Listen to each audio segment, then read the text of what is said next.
C-SPAN delayed to 3 now? Okay, come on, man. I could have gotten more sleep. Dude, they're putting makeup on a corpse right now. What the If anything, this only further confirms the health rumors, because you'd think that Trump's team right now would be like, okay, Trump, you're healthy. All of this has been a misunderstanding. Now, the last thing we want to do is further inflame these rumors by showing up very late.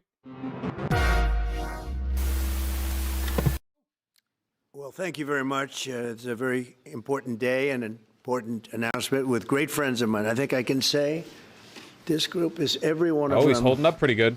I rate a 10.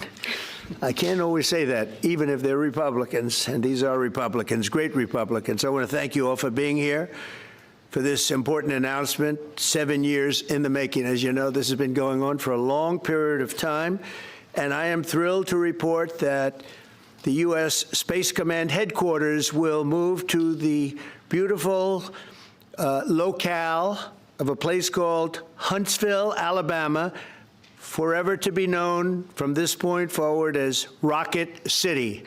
Okay, so Huntsville, Alabama, we love Alabama. I only won it by about 47 points. I don't think that influenced my decision, though, right? That didn't, right? But we had a lot of competition for this, and Alabama's getting it, Huntsville in particular. So congratulations, everybody. Katie, congratulations. This will result in more than 30,000 Alabama jobs, and probably much more than that, and hundreds of millions of dollars of investment. Guys, and that's calm your billions, shit. because it can't be millions, it's billions and billions of dollars. Most importantly, this decision will help America defend and dominate the high frontier, as they call it. I want to thank Secretary Pete Hegseth. He's doing a fantastic job. And Secretary of the Air Force Troy Mink. Troy, thank you very much. Great job you're doing, Troy. This is such a big deal. This is one that everybody wanted to know. What are you doing? I also want to thank Senators Katie Britt, and I want to give my condolences. Your grandmother, her grandmother just passed away. She was 100, right? 100, and she loved you, Mr. President. Well, and she was very proud of you. Thank you very much. Very, very proud of you. So thank you, Katie. Wonderful woman. She must have been. To produce you indirectly, I can tell you she had to be. Tommy Tuberville, who's a great coach. And I won't say anything about what happened with Alabama football this weekend. Let's leave that out. But you're not used to that, right? You're not used to that. But Tommy, Auburn won, that's right. They did. So you're happy. Tommy's been a great senator, as you know, and fantastic. Sometimes you people need to learn to sit back. Not everything needs reaction. You guys need to sit back and observe. A fantastic guy all around. He was also a tremendous coach. House Armed Services Committee Chair Mike Rogers. Thank you, Mike. Where's Mike? Mike, thank you very much. Doing great, Mike. Representatives Barry Moore, all great friends, Robert Adderholt, Gary Palmer, and Dale Strong. Thank you all very much, fellas. Appreciate it. In my first term, I created a thing called Space Force. So important. You know, we were losing the race in space very badly to China and to Russia. And now we're far and away #1 in space, and reestablished SpaceCom with a mission to protect American space assets and detect any threat to our homeland. We initially selected Huntsville for the SpaceCom headquarters, yet those plans were wrongfully obstructed by the Biden administration. And as you know, they moved them to a different locale. And today we're moving forward with what we want to do and the place that we want to have this. And this will be there for hopefully hundreds of years. That's where it's going to be. I will say I want to thank Colorado. The problem I have with Colorado, one of the big problems, they do mail-in voting. They went to all mail-in voting. So they have automatically crooked elections. And we can't have that. When a state is for mail-in voting, that means they want dishonest elections, because that's what that means. So that played a big factor also. In Huntsville, SpaceCom will play a key role in building the Golden Dome, as you know. That's going to be a big thing. Everybody wants to be a participant in it. Missile Defense Shield, we're going to be having a Golden Dome that the likes of which nobody's ever seen before. Oh, yeah, that's the finest, the best. And by the way, Canada called. They want to be a part of it, and that'll be great. But Canada wants very much to be included in that, and then we're going to work something out with them, I hope. that will also ensure that our technological capabilities, of which we're way ahead of anybody else, there's nobody close, remain unmatched long into the future. So I'd like to ask Secretary Hegseth to say a few words. He was very much a part of it. And really, everybody behind me was. Every one of these people would call me and lobby me. I said, Katie, I don't want to talk to you anymore. I know what you want. She said, that's right, sir. That's what I want. And they got their way. So I just want to congratulate. These are really special people. They're politicians in many ways, but they're great patriots, I think even more so than politicians. So they fought very hard to get it, and it's an honor to give it to Huntsville. Pete, say a few words, please. Thank you, Mr. President. As usual, right place, right time. He kind of lumbered over there, didn't he? No, I think it's right. I think it happened, yeah. They take a week, no word from the president, nothing to break the extremely persistent online rumor milling. He shows up, cameras turn on when he's already in position. He just kind of lumbered over there, see? He's basically just been reading straight off the script, and a couple of times the fellas behind him have been looking down at the script, not just at Trump, but also down at what he's looking at. I mean, I honestly think it's kind of what I expected a little bit. Like it seems like, yeah, they were, you know, putting on their pants. We have to do this announcement. Let's get it going. Let's show up for the cameras and try to hold together for a couple of minutes. Keep in mind, you do recover from strokes, right? Even if you don't recover completely, it's not like having one stroke is going to leave you. I think a lot of people, I try to temper expectations because I think a lot of you expected him to get like Weekend at Bernie's by J.D. Vance or something. No, we're talking about a White House that can't resist responding to shots from anyone. Like Donald Trump fires tweets back in response to what Governor Newsom's press account is saying, you know? The idea that they would let a rumor like that simmer for a week, absolutely ridiculous. Breaking it for this? Reason. In your first administration, you established the Space Force at a time when we knew we had to be looking to that domain of space. You also reestablished SpaceCom to ensure that priority was put in place, and you, through the Air Force, independently identified that Huntsville, Alabama was the right place to put it.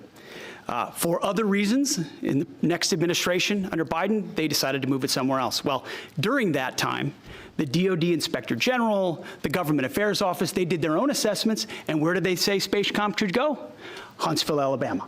So what you're doing today, Mr. President, is restoring it to precisely where it should be based on what the Space Force, the Air Force, your leadership believes. Forgive my conspiracy posting. It does kind of feel like he's standing at a slant, though. I mean, if you look at his shoulders compared to every other person here, it looks like he's standing with a slight slant to his left. Will give us strategic advantage in the future. That is Huntsville, Alabama. We are way ahead in space, but this will ensure we stay leaps and bounds ahead because that's the most important domain. Whoever controls the skies will control the future of warfare. And Mr. President, today you're ensuring that happens. Thank you. Thank you very much. Thank you, Mr. President. This is a great day for our country, not just for our state of Alabama. We need... Like, if you were going to slow roll Trump being reintroduced into the public space, wouldn't this be the perfect way to do it? A press conference where, I'm just going to guess, probably not going to be much press engagement. The cameras turn on when everyone's already standing in position, and everyone else gets combined more time to speak than Trump. A bunch of people behind you and around you. You get me, right? His hand has concealer on it. Yes, you're right. His right hand does have concealer on it. Help in our military. We need to catch up, and as Secretary Hegseth said, we're not behind in space, but we know where we're at, and we need to expound on that. Now, this move will save the taxpayers $480 million. Yay. It's not going to cost more. It's going to cut $480 million. We have the plans intact. It'll be behind a secure wall in Huntsville, Alabama, at Redstone Arsenal. We have 40,000 people there. We have the FBI there. We have missile defense there. We have NASA, Blue Origin, and SpaceX. It is the perfect place for Space Command. I would tell you today, and I've spoke with the president for the last 3 or 4 years about this. If I thought it needed to go somewhere else because I understand the security of our country, I'd be for that. But the best place for Space Command is Huntsville, Alabama, because what we have and what it means to this country is going to be so important. So thank you, Mr. President, for this, and we look forward to building a huge Space Command and having the Donald J. Trump Space Command Center in Huntsville, Alabama. Here, here. JD, would you like to say something? Sure. Well, Mr. President, thank you. I'll be very brief here. I lobbied the president hard to put it in Ohio, but he said these people behind us, these Alabamas, are just too powerful and too persuasive. And so it's Quite a big lineup of people to talk about what is essentially like a top-down bureaucratic change, I feel, considering what the priorities of this administration typically are. Anybody? Let me just say. Everyone, just Mr. President, every single want to say person thank here. you. Okay. And thank you for doing this because it was the right thing to do. Thank you, Mr. They're President. inventing new guys Throughout for this history, press militaries conference. has always understood that whoever could hold the high ground held the advantage. Space is the ultimate high ground. Thank you, Mr. President. And obviously, national defense is a huge issue. And when you look at Trump this, looks and sound like Trump. Let's not cope. It's really difficult to talk about stuff like this with you guys because you have this push and pull of people who will believe any blue MAGA slop thrown at the wall. But then you also have people who are cowards and are so afraid to hope and yearn and believe and trust with all their heart that they'll performatively disavow any like line. There is nothing that can happen in this conference or elsewhere that changes the fact that the past week has been insanely weird. What I'm looking for is not whether or not a stroke happened. It did. I've decided that it did. I believe that. Nothing will change my mind.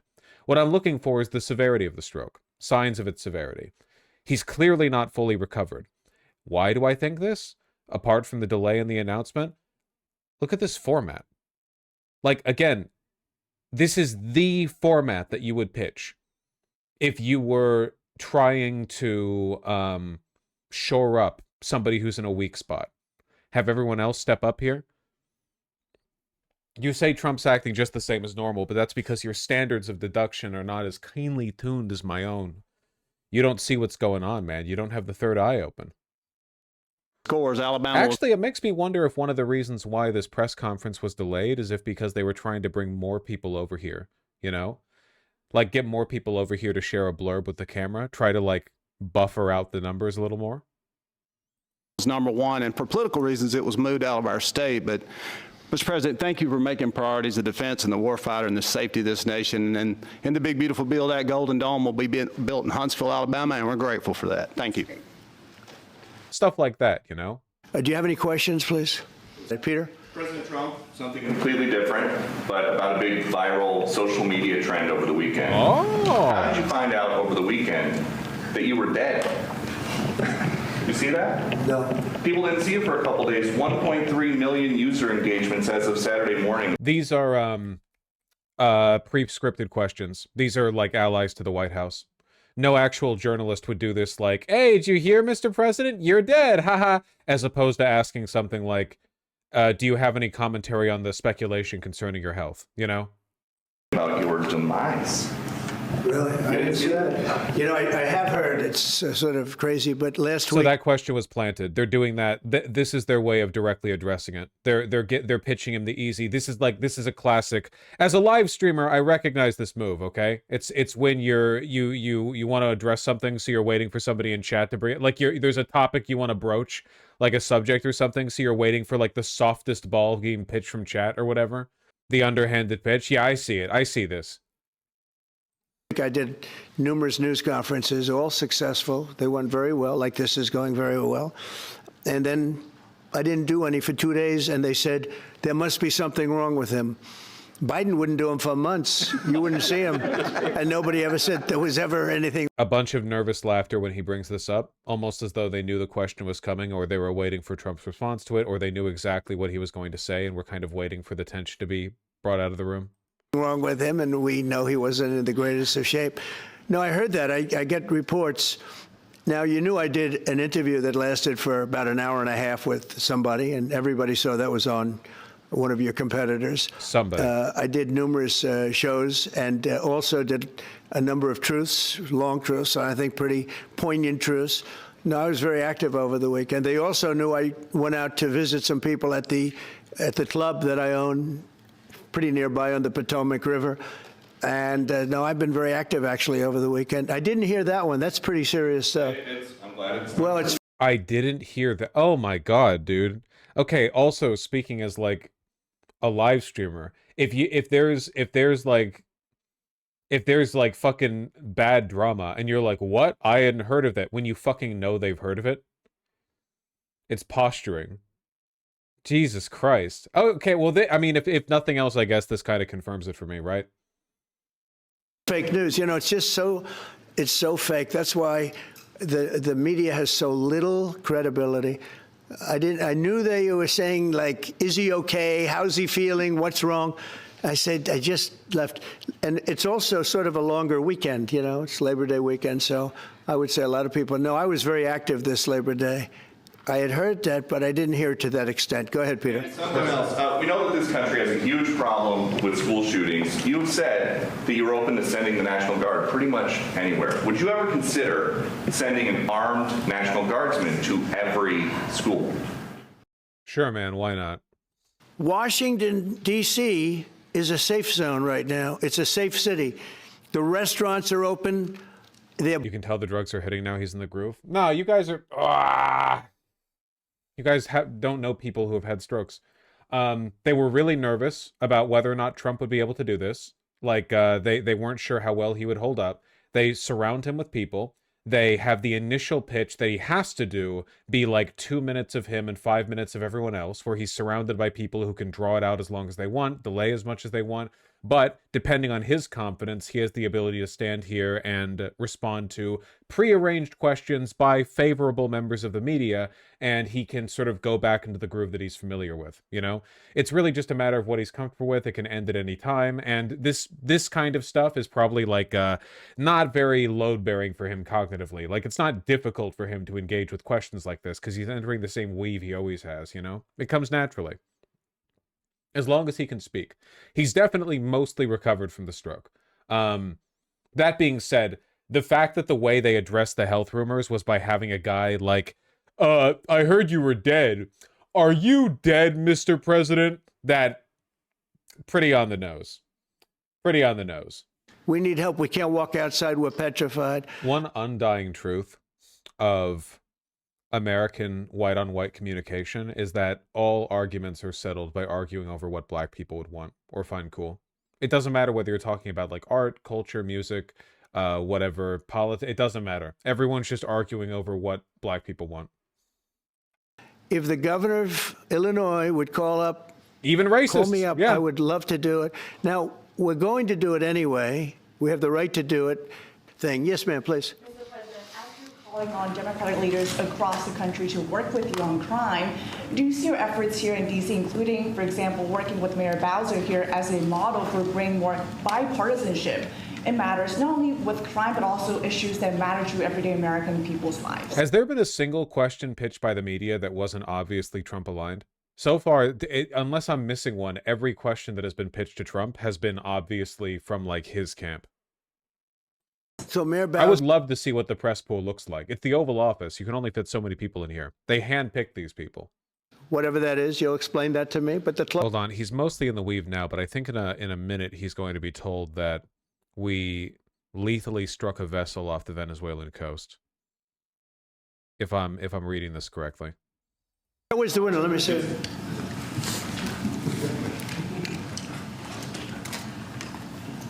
Maybe it's just like a cute cat photo. Which is the window? It looks like this is on the 15th Street side, I think. Oh, Is it no? right here? Different thing? Yeah, those windows are sealed. Those windows are they're all sealed. You can't open them. We did do that off Venezuela. Silk Song announcement? You think you didn't know? You were saying regarding the federal... It's the kind of thing they do. And one of the problems about it the other day, she said, love to have a little fresh air come in, but you can't. They're bulletproof. And number one, they're sealed. And number two, each window weighs about 600. Oh, he's talking about the video of people throwing shit out the fucking window. What? Pounds. Yeah. So that's a fake. You can't. No, that's probably AI. A lot of the people behind that lawsuit, that particular, are from foreign countries. I might add. There's a video that is circulating online now of the White House where a window is open to the residents upstairs and somebody is throwing a big bag out the window? Have you seen this? No, that's probably AI generated.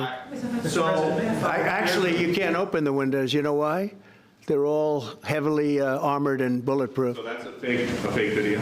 Well, it's got to be, because I know every window up there. The last place I'd be doing it is that, because there's cameras all over the place, right? Including yours. No, but every window, I've never seen a window that's, in fact, my wife was complaining about it the other day. She said, love to have a little fresh air come in, but you can't. They're bulletproof. And number one, they're sealed. And number two, each window weighs about 600 pounds. You have to be pretty strong to open them up. No, that has to be, where was the window? Let me see. I think Trump has no idea what it is. Like, why would he know? You know? Maybe from the renovations? Which is the window? It looks like this is on the 15th Street side, I think. Yeah. So right here.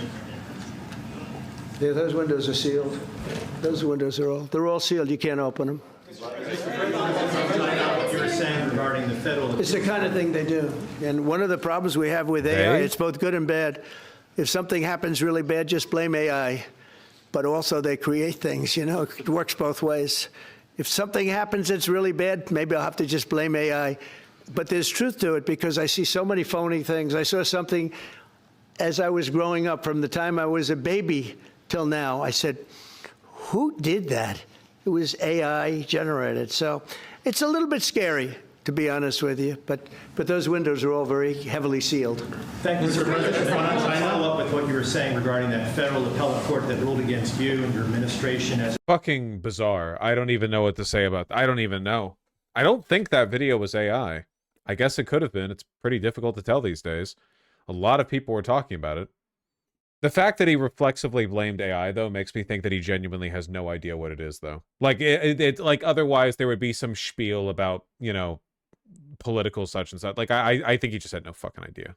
I did a lot during my first term. So other than Trump not being dead, check, can I get a quick summary?